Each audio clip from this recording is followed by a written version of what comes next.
Bismillahirrahmanirrahim. Assalamualaikum warahmatullahi wabarakatuh.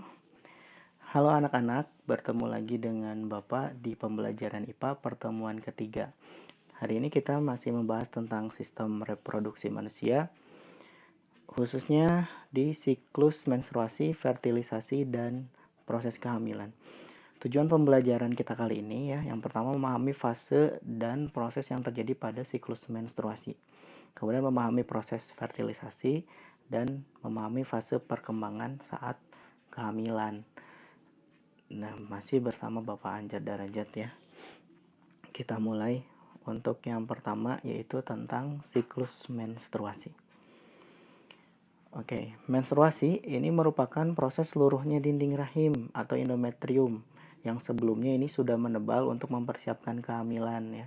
Tapi karena tidak ada sperma yang membuahi sel telur ya, maka terjadilah proses peluruhan gitu, keluar darah ya.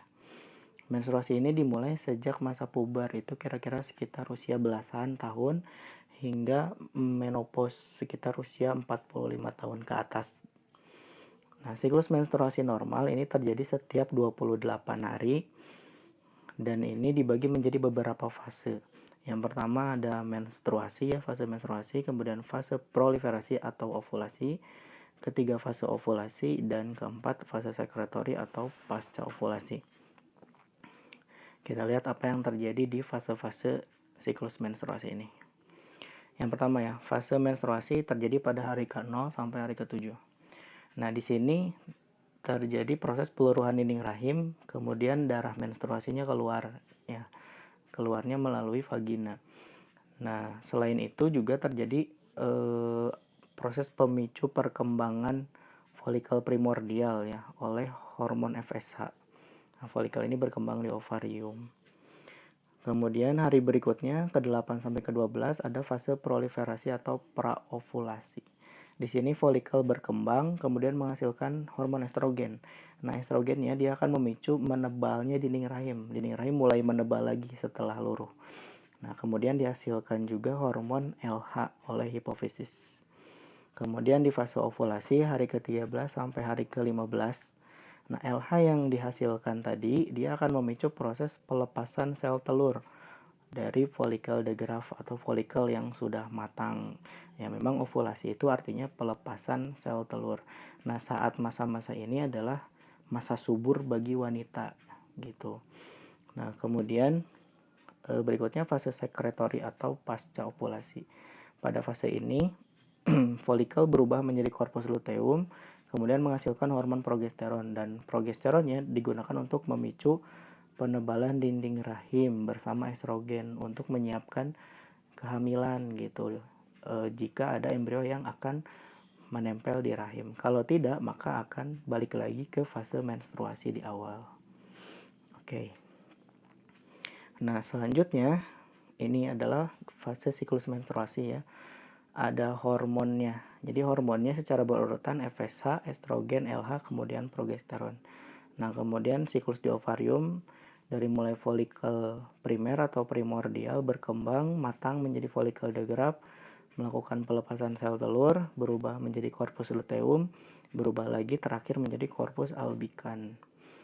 Nah, siklus uterusnya atau dinding rahimnya meluruh dulu saat menstruasi, kemudian proliferasi atau praovulasi mulai menebal lagi ya sampai di akhir sangat tebal. Nanti jika tidak ada bakal janin maka akan luruh lagi. Oke, itu tentang siklus menstruasi. Berikutnya kita ke fertilisasi. Apa itu fertilisasi? Ya, ini proses pembuahan atau meleburnya sperma dengan sel telur. Itu terjadi di saluran tuba Fallopi ya, bisa dilihat di gambar. Nah, setelah fertilisasi akan dihasilkan zigot. Zigot ini akan mengalami proses pembelahan ya, dari 1 jadi 2, 2 jadi 4, dan seterusnya membentuk morula. Morula akan berubah menjadi blastula dan kemudian menempel di dinding rahim gitu. Itu namanya nidasi atau implantasi. Nanti dia akan berkembang menjadi anak gitu ya, menjadi fetus kita menyebutnya. Nah, jadi lanjutan dari ini tuh ke proses kehamilan. Jika sudah ada yang menempel, maka terjadilah kehamilan atau gestasi. kehamilan ini terjadi tadi ya di uterus atau di rahim. Berapa lama? Ya di situ ada usianya 9 bulan atau ada juga yang menghitung lebih tepatnya 9 bulan 10 hari gitu ya. Bisa dilihat perkembangannya dari usia 1 bulan itu masih kecil sampai usia 4 bulan. Nah, 4 bulan itu jantung mulai berdetak gitu ya. Nah, kemudian usia-usia mendekati kelahiran itu posisi kepala anak di bawah, karena ketika melahirkan itu kepala dulu yang keluar baru badan. Nah, ketika proses kehamilan ini si bayi mendapatkan nutrisi dari plasenta atau kita sering menyebutnya dengan tali ari-ari gitu, itu plasenta. Oke, itu saja untuk pertemuan kali ini. Terima kasih atas perhatiannya. Materi berikutnya yaitu tentang perkembangbiakan pada tumbuhan. Ya, semoga bermanfaat. Anak-anak tetap semangat belajar.